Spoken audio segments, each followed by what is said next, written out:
কেন বাবলি সুন্দরী ধারাবাহিক থেকে বাদ পড়লেন নায়িকা?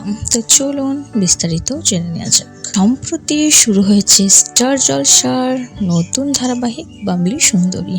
আরম্ভ হবার পরে কিছুদিনের মধ্যে সময় পরিবর্তন করা হয় এই ধারাবাহিকের। টিআরপি কম নিয়ে আরম্ভ হয়েছিল ধারাবাহিকটি, তাই প্রতিনিয়ত নতুন নতুন চমক নিয়ে আসছে ধারাবাহিকটি।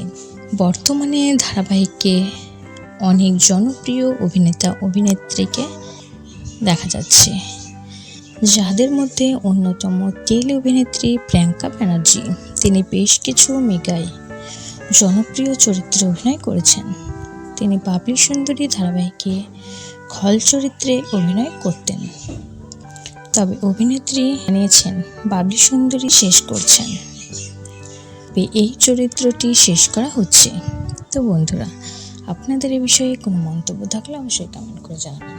ভিডিওটি ভালো লাগলে একটি লাইক করবেন, চ্যানেলটি সাবস্ক্রাইব করে পাশে থাকবেন।